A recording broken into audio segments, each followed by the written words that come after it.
All right, today I got a 2014 Chevy Cruze, the 1.8 liter, naturally aspirated, no turbo.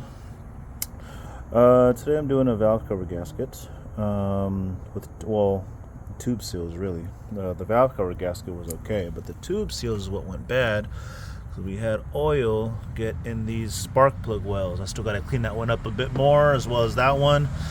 When I removed the spark plugs, these were absolutely, the spark plug 2 and 3 was actually covered in oil.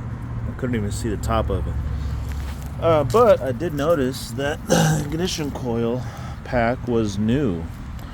So just a word to the wise here, if you're gonna do this job and you see oil on here, just make sure you do the job right, or else the customer's gonna have to pay again to have that replaced, because it's just covered in oil.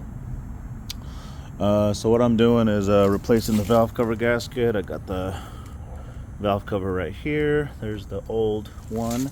What happens with these tube seals is these seals just get, it almost doesn't even feel like it was rubber at one point. I just barely go like that, you can hear it crack.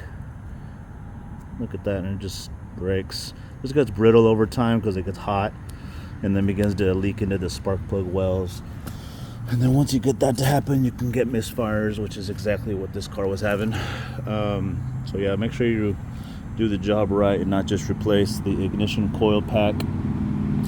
It'll get the customer back on the road and they won't feel anything for a while, but what's going to happen is they're going to have the exact same symptoms again, and they're going to call somebody like me to come out and just make sure it's done right. So just a word to the wise, make sure if you get into a job, just make sure you do it right. All right, good luck, guys. Oh, and as far as this valve cover gasket, it's pretty simple. Almost any DIYer can do this. Just make sure you separate this, move the wires aside so you can get to these screws. It's going to be an inverted Torx 10 millimeter. That's what I use to get these out. You just snap these up.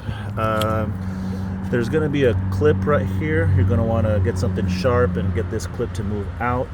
There's a little spot right there where it can just attach to, and then you just push it out. And then once you have the other screws out, it just pretty much comes right out. Best way to do it is get like a flathead and just kind of pry little by little around the gasket, so that way you don't break the valve cover itself, because it's plastic. And as far as the coil pack goes, it's just 2 bolts. One right here, one right there. There are the holes for it. I used a T40. So T40 inverted 10 Torx, 5/8 socket for your spark plugs, and that's it. I'm putting the job together now, so just thought I'd do a quick video on it, let you guys know how simple this can be as long as it's done right. Okay, good luck, guys.